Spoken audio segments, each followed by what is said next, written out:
जय जय श्री राधे। नमो नमो जय श्री वृंदावन रचि बरिचति घनि घोरी। नमो नमो जय कुंज मेलिनित। नमो नमो जामे सुखोरी। नमो नमो जय कुंज बिहारिणी। नमो नमो प्रीतम चित चोरी। नमो नमो जय श्री हरिदासी। नमो नमो इन्हीं की जोरी। भक्ति भक्ति भगवंत गुरु चतुरु नाम बपु एक। इनके पद बंधन किए नाचे मेघनी अनेक। पूर्व के प्रसंगों में श्री नरसिंह जी पर भगवान शंकर जी की कृपा और रासमंडल में दिव्य रास का दर्शन, छूचक एवं हुंडी की कथा का वर्णन कर चुके हैं। अब इस चौथे भाग में नरसिंह जी के अन्य भक्ति भाव भरे चरित्रों का वर्णन करेंगे। इस संबंध में प्रियादास जी कहते हैं, सुता हुई दोहे गोए भक्ति रही घरी में। एक पति त्यागे एक पति उन कियो है। पुर में फिर तो वह गायन सुचाइन सो धन सोन बैठ काहू नाम कह दियो है। आए लगी गाय वे को कही समझाए। अहो पाए वे को नाही कछु पावे दुख हियो है। चाहो हरि भक्त तुम मुड़ाए के लड़ाई लीजे। कीजे बार दूर नहीं कीजे बार दूर रही प्रेम रसी पियो है। वर्णन आता है श्री नरसिंह जी के कुंवर सेना और रतन सेना नाम की दो पुत्रियां थीं। वे दोनों भगवत भक्ति में मग्न होकर अपने घर में ही रहीं। एक तो विवाह के बाद छूचक का प्रभाव देखकर पति आदि को त्याग कर घर चली आई, और दूसरी छोटी पुत्री ने तो विवाह ही नहीं किया, और वह तो नरसिंह जी और संतों के संग भक्ति में सर्वथा निमग्न हो गई। जीवन का परम फल मिल गया। पति सेवा से जो फल होता है वह पहले ही मिल गया। संसारी सुख की इच्छा नहीं थी, अतः ब्याह नहीं किया। एक दिन की बात है कि गा बजाकर जीविका चलाने वाली दो स्त्रियां जूनागढ़ शहर में आईं, और जहाँ तहाँ उन्होंने लोगों को अपना कलात्मक गान सुनाया। वे सारे नगर में घूमी, परंतु उन्हें धन की प्राप्ति नहीं हुई। उन्हें निराश देखकर किसी ने नरसिंह जी का नाम पता बतला दिया। वे दोनों नरसिंह जी के द्वार पर आकर गाने लगी। तब आपने उन्हें समझाकर कहा, देखो यहाँ तुम्हें थोड़ा भी धन नहीं मिलेगा, इससे तुम्हारा मन दुखित होगा। यदि कदाचित तुम्हें भगवत प्रेम प्राप्त करने की इच्छा हो तो सिर मुड़ाकर विरक्त शिक्षा दीक्षा लेकर भगवान की आराधना करो। सिर से बालों को दूर करो। दोनों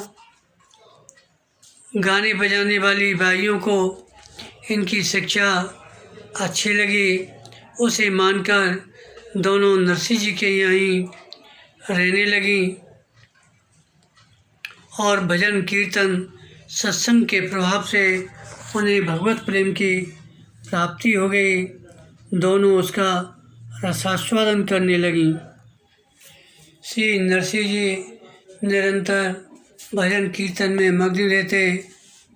धंधा रोजगार का नाम नहीं, भेष गरीबों का सा, परंतु नित्य साधु सेवा और समय समय पर राजाओं के से खर्च, यह देखकर लोग हैरान हो जाते।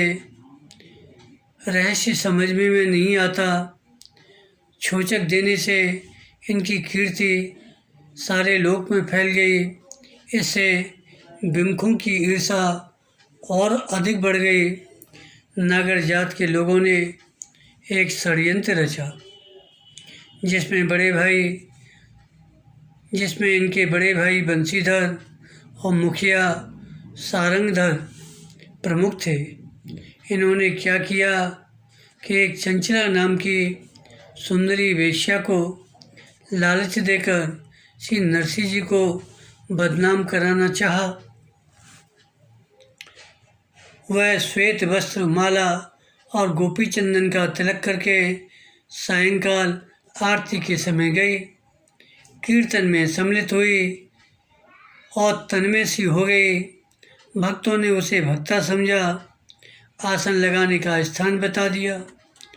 सबके सो जाने पर वह बोली कि मेरी वेदना सुन लो। ऐसा कहकर वह अपने फंदे में फांसने की चेष्टा करने लगी। नरसिंह जी तो काला कंबल थे, उन पर रंग नहीं चढ़ा। अब इन्होंने संसार की, देह की और रूप की नश्वरता का उसे बोध कराया और कहा कि जैसे घृत की आहुति से अग्नि विशेष प्रज्वलित होता है, उसी प्रकार इच्छाओं की तृप्ति करने से वे भयंकर रूप धारण करके मनुष्य का सत्यानाश करने में सहायता करती हैं। पुनः उसे पिंगला वेश्या का उपाख्यान सुनाया और बताया सच्चा सुख भगवत प्रेम में है, संसार का सुख क्षणिक एवं मिथ्या है। अब तो वह चंचला वेश्या निश्चला हो गई। अपनी भूल अपराध क्षमा कराती हुई नरसिंह जी के शरणागत हुई। वेश्यावृत्ति का परित्याग कर नित्य कीर्तन में आने लगी। सच्चा भेष ले लिया, भक्ता बन गई। 4-6 दिन बाद जब वहाँ के मुखिया सारंगधर ने आकर देखा तो दंग रह गए। यह क्या, ऐसा भेष क्यों? उसने कहा, मुखिया जी, जो दूसरों के लिए गड्ढा खोदता है वह स्वयं उसमें गिरता है। तुम चंद्रमा पर थूक कर उसे अपवित्र न कर सकोगे, बल्कि स्वयं अपवित्र हो जाओगे। किसी संत को झूठा इल्ज़ाम लगाकर तुम सुखी नहीं रह सकते। यह सुनकर चंचला को भी 4 खरी खोटी सुनाकर सारंगधर चले तो मार्ग में उन्हें सांप ने डस लिया और अचेत हो गए। उनको मरा समझकर लोग नरसिंह जी के पास लाए। नरसिंह जी बोले, मरे हुए को जीवित करना मेरे बस की बात नहीं है। मैं इसके मुंह में चरणामृत डालता हूँ, प्रभु चाहेंगे तो जीवित कर देंगे। अब नाम उच्चारण पूर्वक अकाल मृत्युहरणम, इस तरह से बोलकर वह चरणामृत पिलाया और चरणामृत पीने से वह जीवित हो गए। परंतु अपने को नरसिंह जी के यहाँ देखकर वह क्रोध से जल उठा और चुपचाप अपने घर चला आया। अब भी उसका हृदय शुद्ध नहीं हुआ। उससे विरोध कराकर भक्त की कीर्ति का विस्तार कराना प्रभु को अभीष्ट था। इस प्रकार के चमत्कारों से विमुख लोग श्री नरसिंह जी को एक जादूगर से अधिक मान्यता नहीं देते थे। जादू के बल से ही सांप से कटवाया, फिर जीवित दिखा दिया, ऐसा लोग बाग कहते थे। ऐसा मानकर मन में और अधिक उन लोगों ने द्वेष बढ़ा लिया। नरसिंह जी का मामा अनंत राय, वह भी इसी विचार के थे।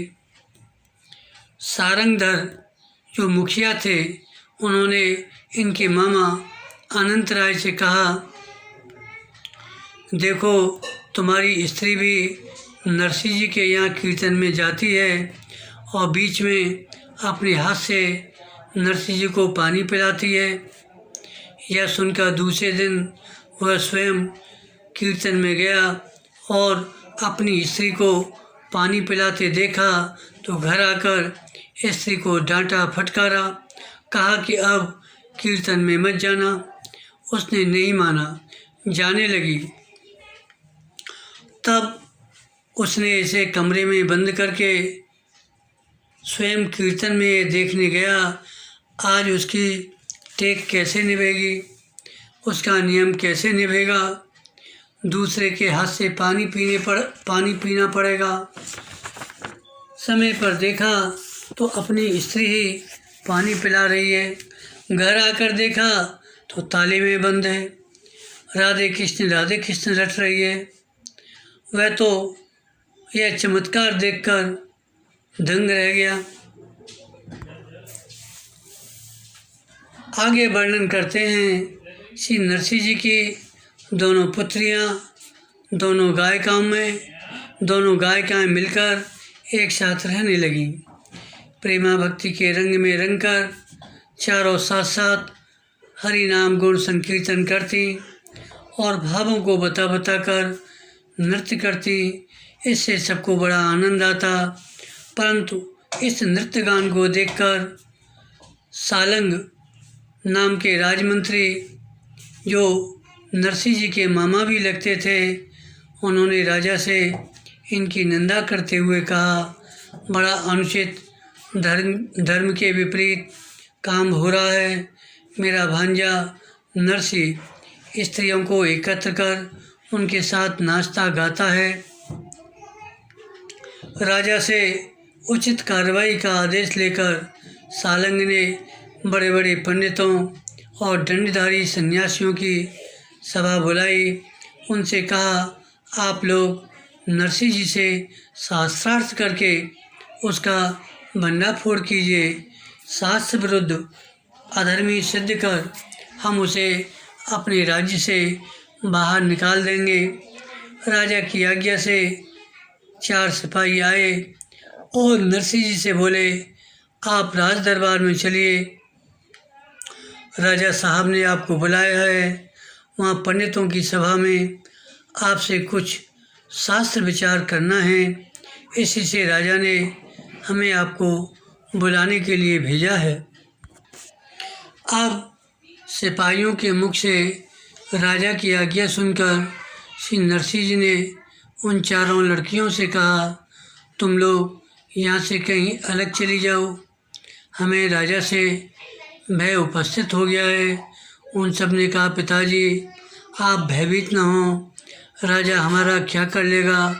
हम सब भी आपके साथ साथ ही राज दरबार में उपस्थित होंगी। ऐसा कहकर वे सब नाचती गाती बजाती हुई श्री नरसिंह जी के साथ चली। भगवत प्रेम में मग्न होकर मनमाना श्री हरि नाम संकीर्तन करती हुई उस रंग में सराबोर हुई सबों को साथ लिए नाचते गाते हुए श्री नरसिंह जी राज दरबार में पहुँचे। राजसभा में उपस्थित विरोधियों की मुख कांति फीकी पड़ गई। सभी लोग उदास हो गए। फिर भी पंडितों ने आपसे पूछा, आप इन तरुणी स्त्रियों के साथ नाचते गाते हैं, उन्हें साथ लिए फिरते हैं, यह कौन से शास्त्र में लिखा है? ऐसी यह भजन साधन की कौन सी रीति है? नरसिंह जी ने कहा, आप लोगों ने जो वेद शास्त्र पढ़े हैं उस पर धूल पड़ गई। पढ़ लिख कर भी आप भक्ति की गंध से दूर हैं।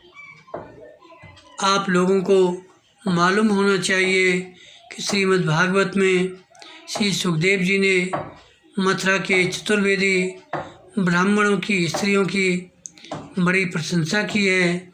वे अपने पतियों की अनुमति के बिना मना करने पर भी अनेक प्रकार के पकवानों को लेकर भगवान के समीप गईं। पुनः उनके पतियों ने भी अपने को धिक्कारा और भक्ता स्त्रियों की प्रशंसा की। इसलिए भजन सत्संग में स्त्री पुरुषों का एकत्र होना कदापि निंदनीय नहीं है। नरसिंह जी उन पंडितों से फिर बोले, भागवत में लिखा है, प्रसंग मजरम पाशः महात्मना कवियो विदो सएव साधुषो कृतो मोक्षदार मपामृतम। श्रीमद् भागवत के तृतीय स्कंद के 25वें अध्याय के 20वें श्लोक में लिखा है कि विवेकी लोग संग या आसक्ति को आत्मा का न कटने वाला बंधन मानते हैं, किंतु वही संग या आसक्ति संतों के साथ हो जाती है तो मोक्ष का खुला द्वार बन जाती है। नरसिंह जी बोले, देखो मैं अपने कीर्तन या सत्संग में किसी को बुलाता नहीं हूँ और जो आ जाता है उसे भगाता भी नहीं हूँ।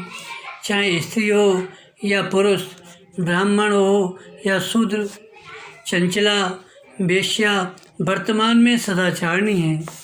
मेरे समीप रहने वाली जो 2 अन्य स्त्रियां हैं वे भी सच्चरित्रा हैं। मैं सबको पुत्री या माता के समान मानता हूँ। जब दुष्कर्म को त्याग कर कोई ईश्वर को भजता है तो वह साधु ही है। गीता जी में लिखा है, अपचेत सुधराचारो भस्ते मां मन्य भाग साधुरेव समंतव्य सम्यक व्यप्सतो ही सह। यह गीता जी का श्लोक प्रमाण है। मुझे किसी भी दंड से भय नहीं है। आपको मेरी बात झूठ और इन भाइयों की विरोधियों की बात सत्य प्रतीत हो रही है तो मुझे दंड दीजिए। अब तो नरसिंह जी के सच्चे उत्तर से विरोधी पंडित मौन हो गए, कुछ भी उत्तर न दे सके। इसी बीच सभा में उपस्थित एक भक्त ब्राह्मण ने कहा, राजन, जब ये अपनी बेटी के यहाँ छूचक देने गए थे उस समय मैंने अपनी आँखों से इनका प्रभाव देखा। ऐसा कहकर उसने उमंग में भरकर छूचक की कथा विस्तार पूर्वक सुनाई। ऐसे सुनकर राजा बहुत प्रभावित हुआ और श्री नरसिंह जी के चरणों में गिर पड़ा और प्रार्थना करता हुआ बोला, आप अपने अपने घर को जाइए और सुखपूर्वक रहिए। आपने सर्वेश्वर प्रभु को अपने बस में कर रखा है। उन्हीं के भक्ति भाव में सर्वथा निमग्न रहिए। श्री प्रियादास जी कहते हैं कि प्रियादास जी कहते हैं, इनका एक और प्रसंग सुनिए, सुनकर उसे हृदय में धारण कीजिए। भगवत श्रेष्ठ नरसिंह जी भगवान के मंदिर में श्री विग्रह के समक्ष जब सुंदर केदारा राग बड़े उत्साह के साथ गाते थे तो उस समय भगवान के कंठ की फूलमाला अपने आप टूटकर रसिक शेखर के वक्षस्थल पर आ जाती थी। आशीर्वाद प्रसाद रूप माला को नरसिंह जी अपने हृदय में धारण कर कृतार्थ होते थे और उनसे द्वेष करने वाले भगवत विमुख अपने स्वभाववश दुख पाते थे। एक बार द्वेषी दुष्टों ने जाकर राजा को सिखाया पढ़ाया कि नरसिंह की भक्ति का जो प्रभाव चारों ओर फैला है वह झूठा है, उसमें सच्चाई कुछ भी नहीं है, भोले वाले लोगों को ठगने का जाल है। कच्चे डोरे में फूलों की माला पोहवा कर भगवान को पहनाता है, वह अपने आप फूलों के भार से टूट जाती है। और प्रचार यह किया जाता है, केदारा राग पर रीझ कर भगवान देते हैं। राजा की माता भगवत भक्त थी, उन्हें भगवत भक्तों में विश्वास था, इसलिए उन्होंने अपने पुत्र राजा से कहा, तुम इन विमुखों की बातों को बिल्कुल न सुनो, न ध्यान दो। परंतु राजा ने माता जी की बात नहीं मानी, क्योंकि उनका स्वभाव राजसी एवं अहंकारी था। माया ने बुद्धि को हर लिया। एक दिन राजा उस मंदिर में गया जहाँ नरसिंह जी केदार राग गाकर माला प्रसाद प्राप्त करते थे। उसने बहुत मजबूत रेशम मंगवाई और बंटवा कर उसका डोरा बनवाया, फिर उसमें फूलों को गुथवा कर माला बनवाई, उसे भगवान को धारण कराकर कहा, अब केदार राग गाइए, सब मालूम पड़ जाएगा। नरसिंह जी ने नित्य नियम के अनुसार स्वरों को साधा और केदार राग को छोड़कर दूसरे दूसरे राग गाए, परंतु माला टूट कर नहीं गिरी। श्री नरसिंह जी ने केदार राग गिरवी रख रखा था, अतः उसे न गाकर दूसरे रागों को गाते थे, इसलिए माला नहीं गिरती थी।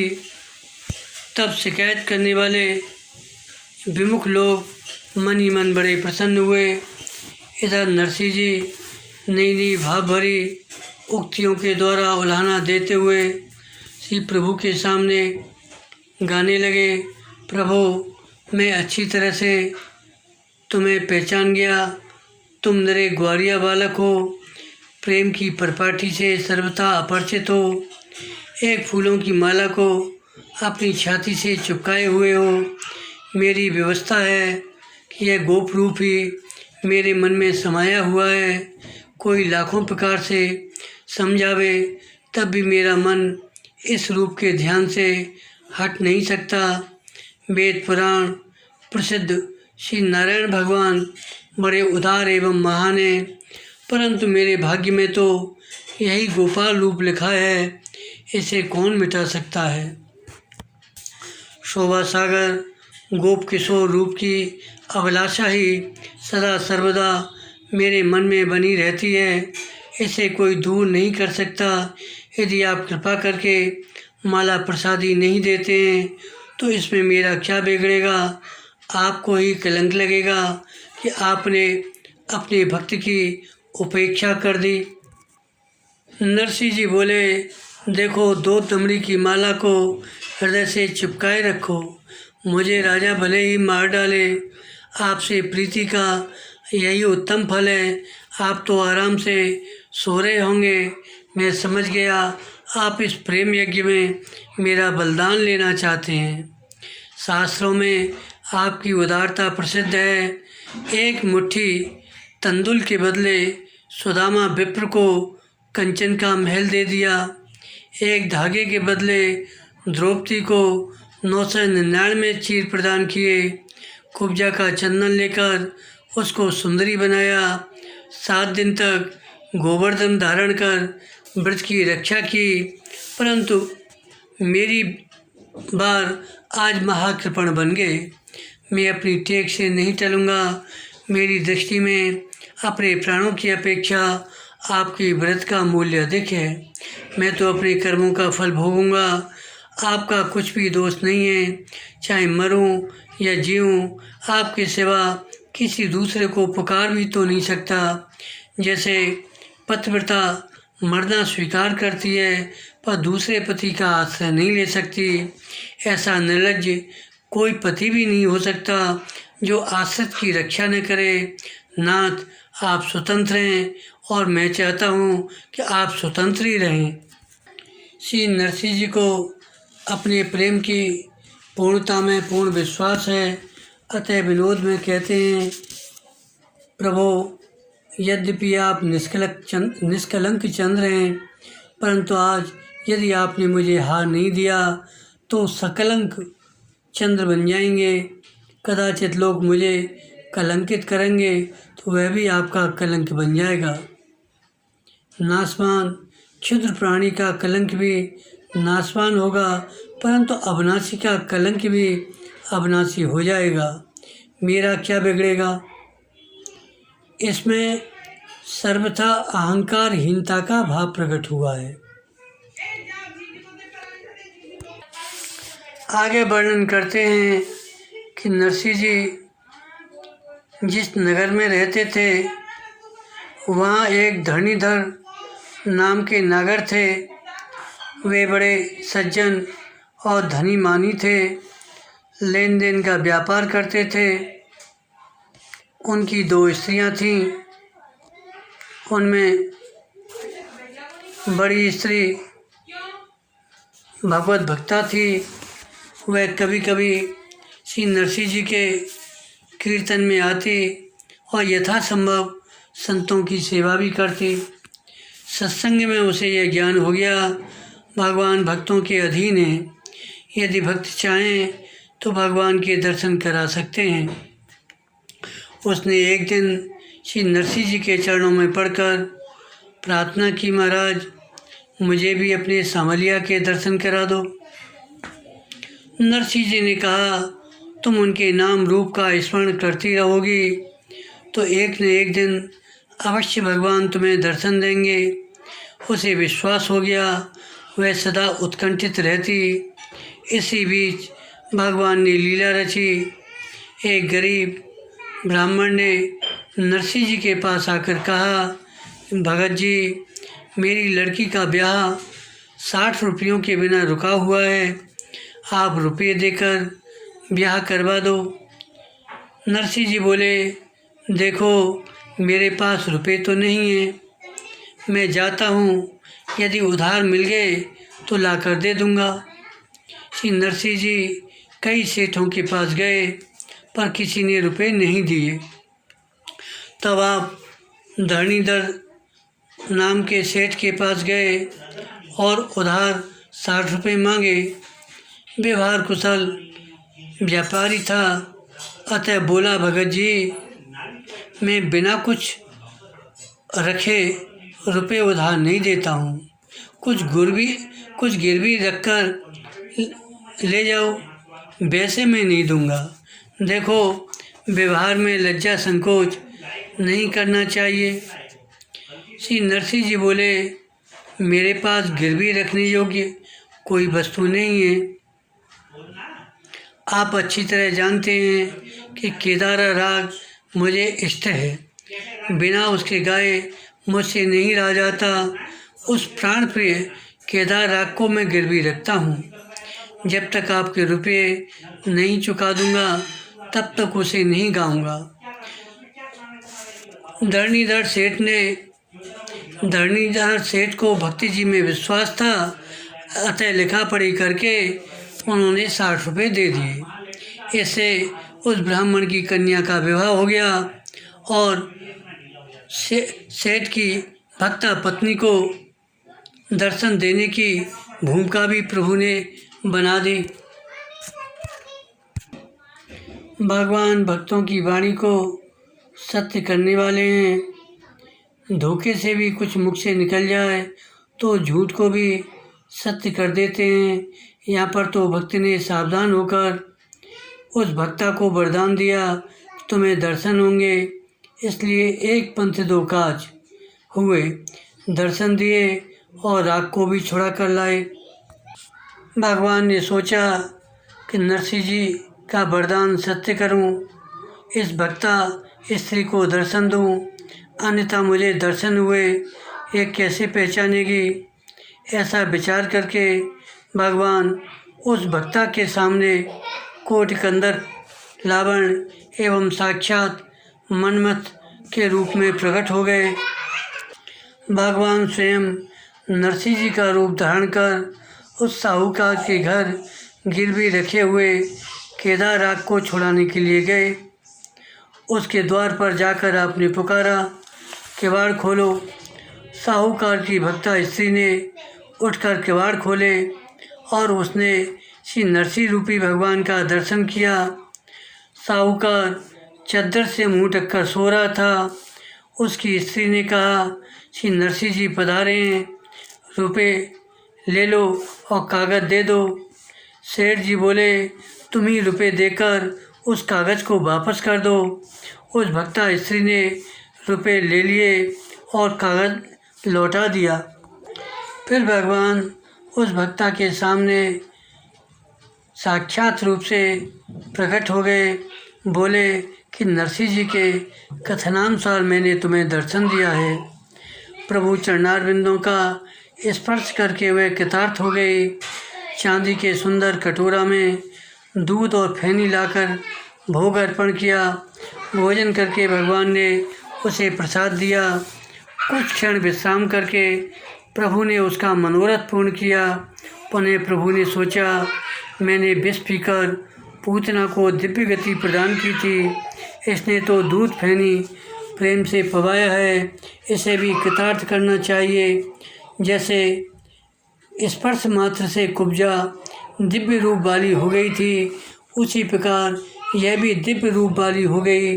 इसमें भगवान की दयालुता ही कारण है। वह भक्ता भगवान के दर्शन कर रही थी, उसे तृप्ति नहीं हो रही थी, वह उनको रोक रही थी। भगवान ने कहा, देखो केदार राग गाए बिना काम बिगड़ रहा है, अब 4 बजने वाले हैं, अतः मैं चलता हूँ। उसे आश्वस्त करके प्रभु चले आए और सदा के लिए भगवान ने उसे प्रेम से भर दिया। उसके शरीर से दिव्य सुगंध आने लगी। जहाँ नरसिंह जी राग गा रहे थे, वहाँ पक्ष विपक्ष के सभी लोग बैठे थे। श्री नरसिंह जी केदारा छोड़कर अन्य रागों को गा रहे थे। माला नहीं गिर रही है, बिम्फों के स्वर ऊंचे हो रहे हैं। कोई कहता है इसे नगर से निकाल देना चाहिए, दूसरा कहता है नहीं, इसे तो देश से निकलवाना है, तीसरा कहता है नहीं, इसे तो फांसी की सज़ा दिलवाऊंगा। राजा भी वहीं बैठा सब सुन रहा था। वहीं एक श्री रामानंदी दंडी सन्यासी बैठे थे। उन्हें बुलाकर राजा ने पूछा, आप क्या करना चाहिए? उन्होंने कहा, राजन आप मेरी बात पर विश्वास करें, भगवान इन्हें हार देंगे अब या कुछ देर में। राजा शांत हो गया। भक्त लोग विश्वासपूर्वक मन ही मन प्रार्थना कर रहे थे, प्रभु नरसिंह जी की सहायता करो, सुबह होने वाला है। भक्त नरसिंह जी गा रहे थे।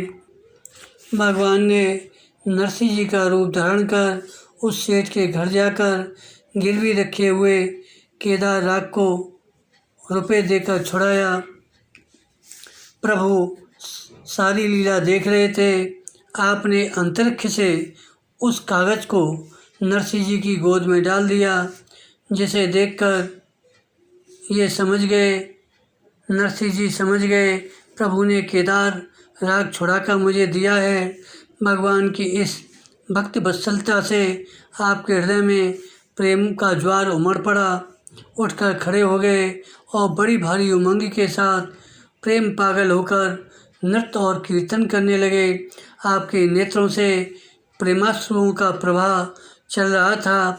यह देखकर दुष्ट विमुख कहने लगे, देखो अब राजदंड से भयभीत होकर उससे बचने के लिए पागल बन रहा है, रो रहा है, कलई खुल गई।